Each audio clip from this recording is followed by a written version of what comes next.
السلام عليكم البنات، كنتمنى تكونوا بخير وعلى خير. مرحبا بكم في قناه زايد لي الطبخ المغربي. واشركم مبروكه، الله يدخل عليكم بالصحه والسلامه. اليوم الوصفه ديالي هي عباره عن الملوي اللي كنحتاجوا المقادير ديالها: كيلو ديال الطحين ديال سبيسيال، كيلو ديال الفرص، شويه سنيده، شويه ديال الملحه. ما كنديرش فيه انا لا خميره لا حتى شي حاجه في العجينه. وبالنسبه للتوريق غنحتاج زلافه ديال الزيت، زلافه ديال الزبده، وزلافه ديال السميده، وغادي نخوي فيها هاد الساشيه ديال الخماره باش غادي نورقو. دابا غادي نعجنها وغنوريكم الطريقه ديال التحضير. نبداو على بركه الله العجينه. بسم الله.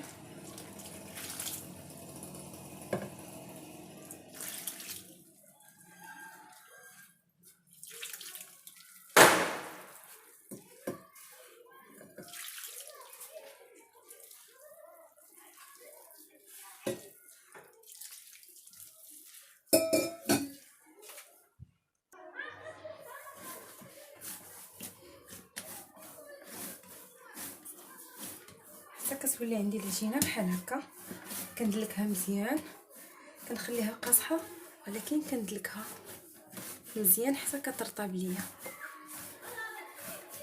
بهذه الطريقه هذه.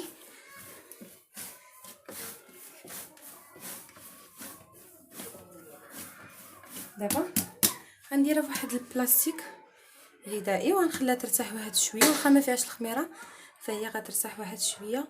ومن بعد غادي نقطعها. فمن بعد ما ارتاحت ليا العجينه ديالي غناخذ السميده، هذه السميده الرقيقه ديال الحرشه، غادي ندير فيها هاد الخماره اللي كتكون من 8 غرام. غادي نخلطها مع السميده اللي عندي، نخلطها بهذا الشكل هذا حتى تنسجم مع بعضها.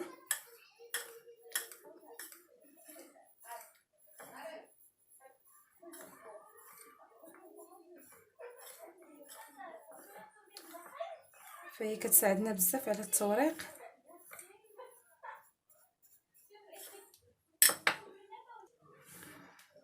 كيف ما كتشوفوا صبح عندي الخليط منسجم. دابا غندير شويه الزيت في يديا بهذا الشكل، وغادي نقطع العجينه اللي عندي.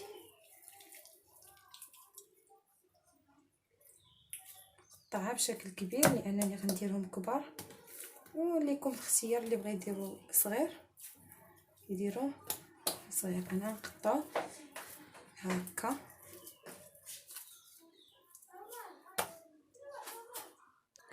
ومن بعد ما كملت تقطيع العجينه كامله اللي عندي، دابا غادي نبدا في التوريق. بسم الله. كنغرق بالزيت،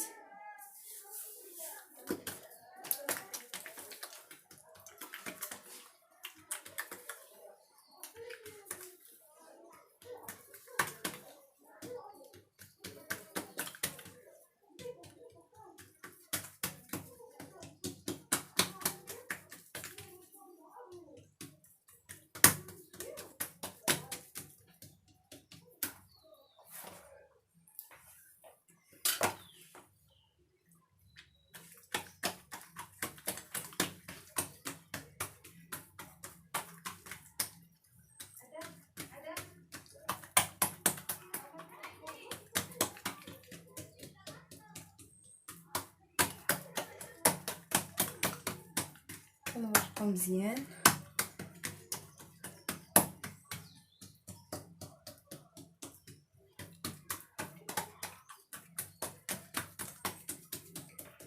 كاينين طرق بزاف اللي كنديروا الملوي، يعني ما بقاش كيكون صعيب بحال شحال هادي. دابا كاينين طرق بزاف اللي ساهلين، اللي ما بقاش الانسان كيعجز انه باش يديرو. كناخذ الزبده بحال هكا، ندير الزبده، كنعاود ندير السميده اللي درت معاها الخمارات،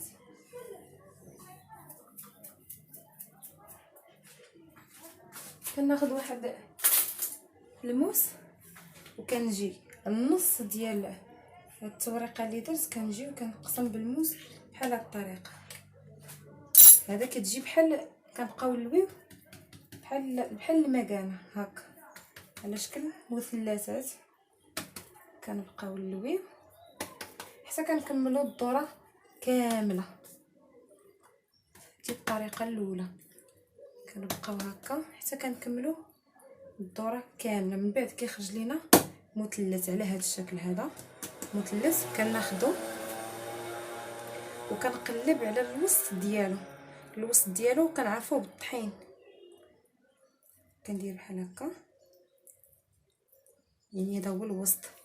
وكنبدا نقلب كنبدا نقلب حتى كنجي للاخر ديالو. ملي كنوصل للاخر ديالو فانا كنوضعها بحال هكا وكنقرصها هكا وكنحطها. ها هو الشكل ديالها. نعاود لكم نفس الطريقه ديال هذا الشكل الاول، نعاود لكم نفس الطريقه باش تعرفوا كيفاش. كنورق العجين ديالي مزيان،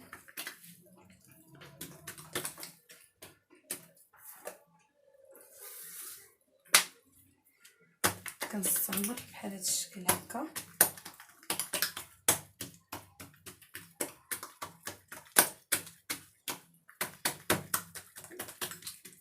يمكن لك ديريه وتحتفظي به في الثلاجه.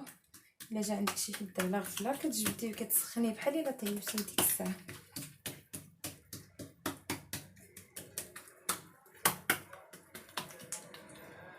كنبقى نورق هكا، كنورقها مزيان لان باش كتجيني من بعد كتجيني مورقه.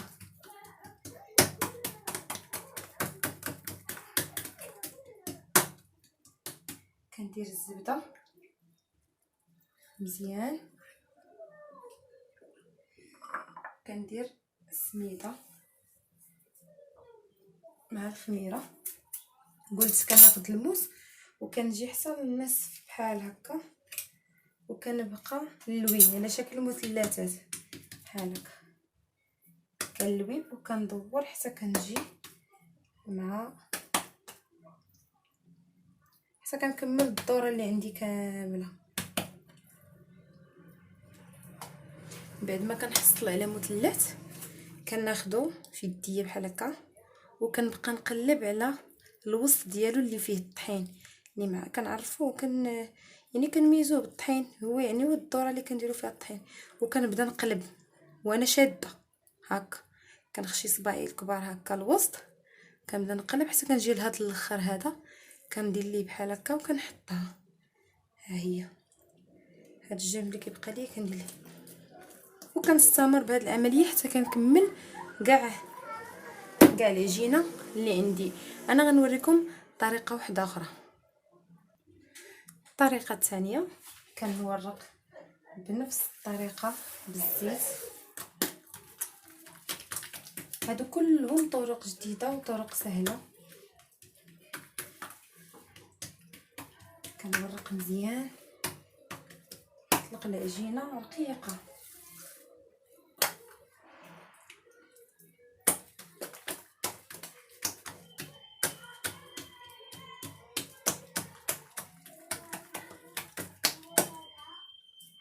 كنورق مزيان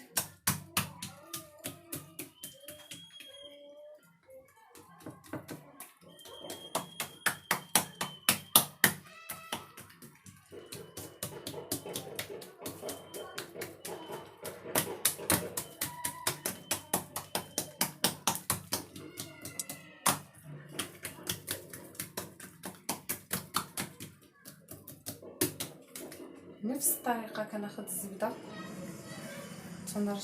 تندهن الزبده، كناخذ السميده كنرشو السميده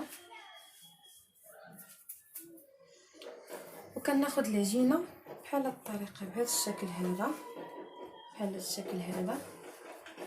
وكنبدا كندير شويه وكنلوي على يديا وانا كنجبد في نفس الوقت. كنبقى نلوي على يديا وانا كنجبد حتى كنكمل. كنخرجها بحال هكا من يديا وكنضغط عليها. هاد الجنب ديما كنخشيو لتحت كنضغط عليها. نعاودو نفس الطريقه كنورق.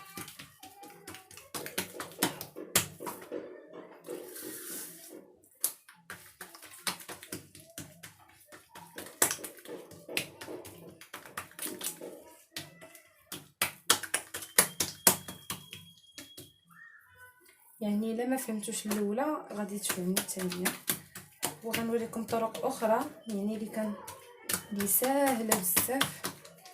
يعني كل وحده شنو غيجيها ساهل باش انها تصاوبوا.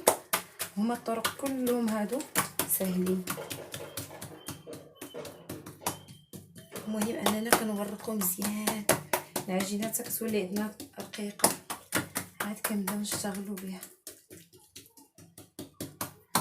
حتى كتولي تبان ليا رخامه من تحت العجينه.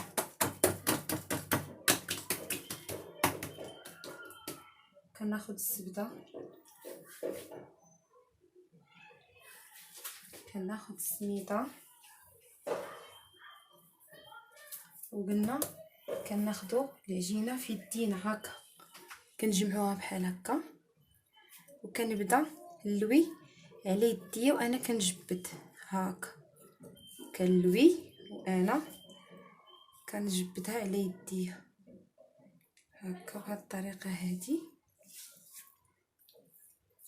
كنخرجها من يدي كنتحصل على هكا، وما كنبدا الطياب حتى كنسالي الكميه اللي عندي كلها.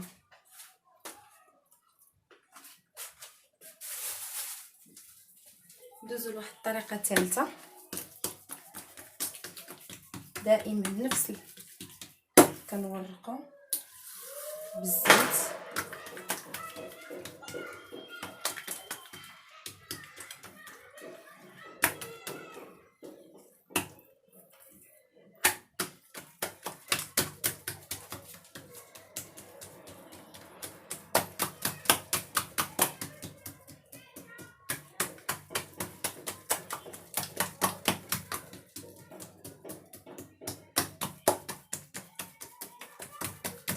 تنطلق العجينه كندير الزبده كندير السميده مع الخماره، وكندير لها بحال الا غادي ندير المسمن عادي. كناخذ هادي هكا ونعاود نجيب عليها الاخرى، نعاود ندير الزبده والسميده ونعاود نلويها عاوتاني بحال هكا. نعاود ندير هكا السميده كنلويها هكا.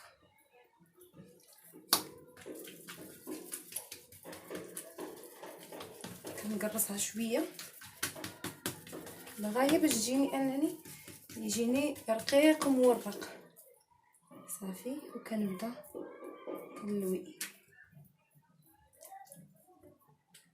صافي دائما لتحت هكا. نعاودو نفس الطريقه.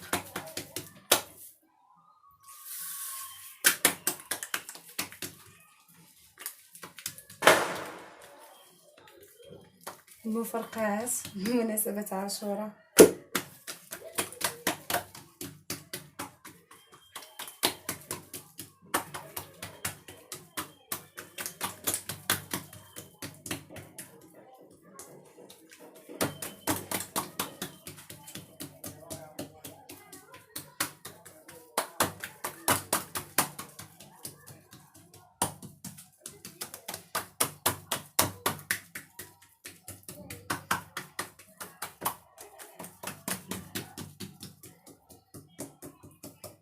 كنديرو الزبده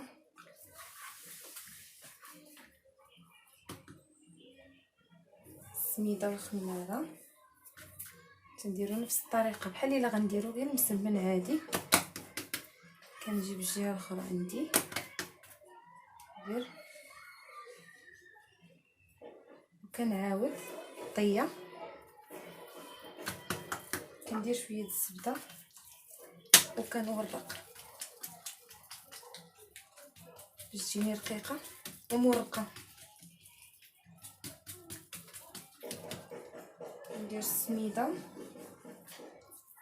وكنبقى نلوي.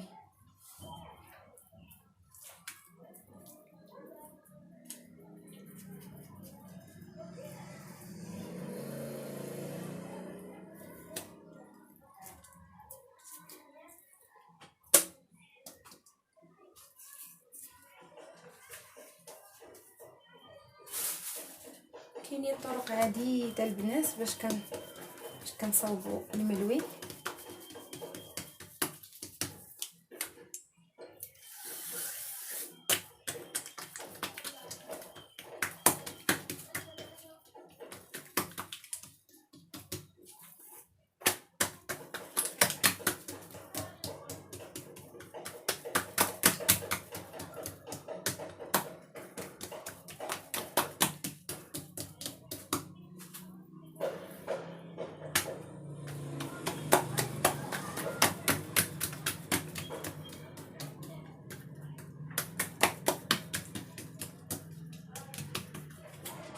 كناخدو الزبده دائما، وكناخدو السميده.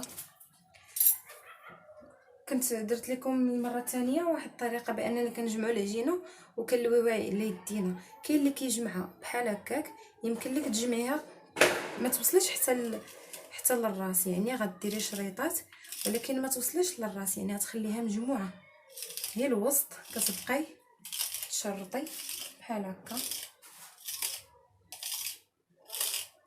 حتى كتكملي هذه اللي عندك، وكتهزيها بنفس الطريقه كتجمعيها بحال هكا. عفوا هذه تقطعت، وكنلويها على يديا حتى هي بحال هكا. هو كيجي مورق وزوين بزاف البنات، كنتمنى انكم تجربوه.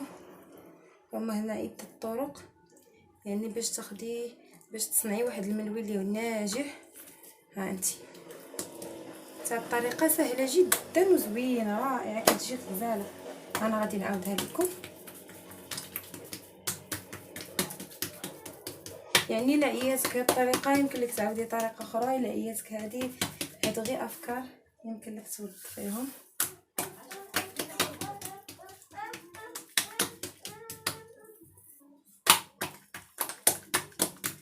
هاد الطريقه حتى هي زوينه بزاف البنات.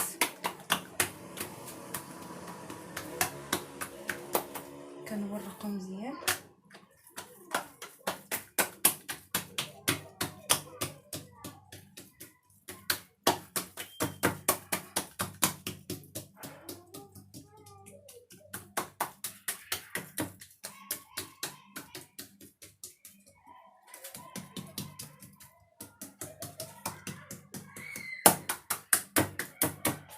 دائما الزبده التوريق ماشي مشكل الا تقطعات. السميده كتاخدي، انا هي البنات كاين اللي كيدير ديك القطعه ديال الربيع، انا بالنسبه ولا القطعه اللي كتكون وحده ديال البيتزا انا ما عنديش. كاين اللي كديري المهم تقدي باش ما عندك وكتشرطي. قلت لك كتشرطي بحال هكا، ولكن ما كتخرجيش على الدائره اللي عندك. كتبقاي تشرطي حتى كتكملي عفوا، وكتجمعيها في يدك بحال هكا بحال الطريقه ديال الرزيزه. كتبقاي تلوي. هذه هي الكميه ديالي بعد ما ساليتها. دابا غادي نبدا باول وحده اللي وريتكم، هي اللي غنبدا في الطياب ديالها. هذه هي اول وحده بديت بها. دابا انا درت المقله باش تسخن. انا كيعجبني نطيب عليها وهي بحال هكا. دابا راه المقله سخنات، غادي نكرس. ملي كنكونوا كنقرصوا راه ما كنقرصوش بزاف. كاين اللي كيبغيه رقيق، ولكن باش يجي مورق خاصنا نقرصوا غير القياس.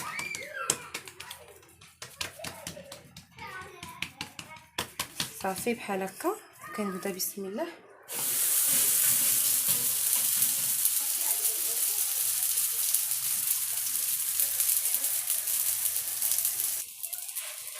صافي كنبدا نقلب فيها حتى كطيب.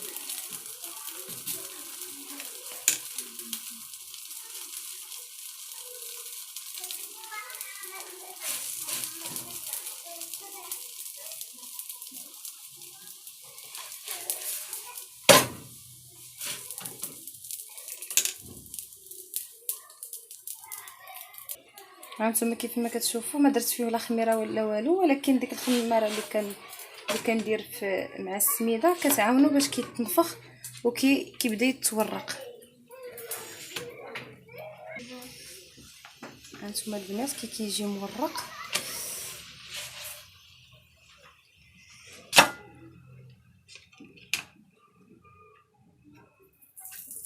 صافي غنستمر بهذه الطريقه هذه حتى نكمل الكميه اللي عندي كامله.